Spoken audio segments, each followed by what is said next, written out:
Ağbəniz və 7 cırtdan nağılı. Bir zamanlar gözəl, ağ dərili, qara saçlı və qırmızı dodaqlı bir şahzadə vardı.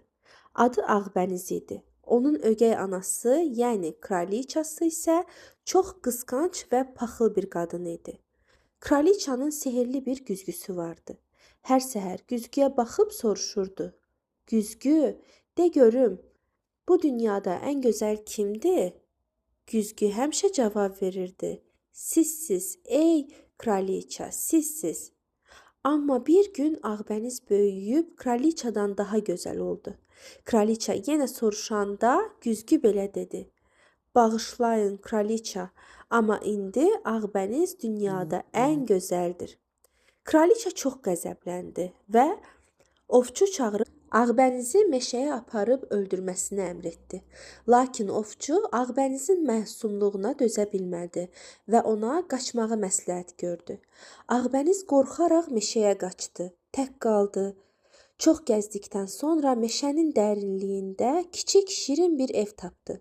Evə daxil olanda gördü ki, hər şey çox kiçikdir, amma çox çirkli qalıb. Ağbəniz evi təmizlədi, döşəkləri düzəltdi və yorğunluqdan kiçik çarpayılarda yuxuya getdi. Axşam evin 7 sahibi gəldi. Onlar 7 kiçik şən cırtdan idi. Müdrik, şad, yuxulu, kədərli, utancaq, asqıran, səfeh. Cırtdanlar qapını açıb bir qızın onların çarpaylarında yatdığını görüb təəccübləndilər. Ağbəniz oyanıb başına gələnləri danışanda cırtdanlar ona rəhm etdilər və onların evində yaşamağına icazə verdilər. Ağbəniz onlar üçün yemək bişirir, cırtdanlar isə hər gün dağa qızıl axtarmağa gedirdilər. Kraliça Ağbənizin qaçdığını güzgüdən öyrənəndə yenə də çox qəzəbləndi. O, qoca çirkin bir nənə qiyafəsinə girdi və zəhərli bir alma hazırladı. Kraliça nənə libasında cırtdanların evinə gəldi və Ağbənizə bu parlaq qırmızı almanı təklif etdi.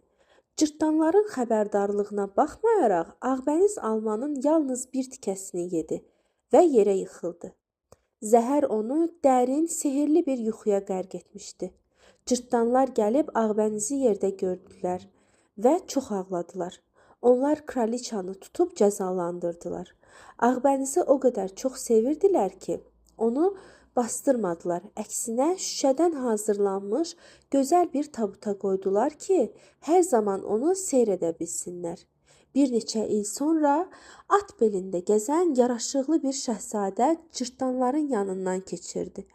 O, şüşə tabutun içinə yatan gözəl Ağbənizi gördü və dərhal ona aşiq oldu.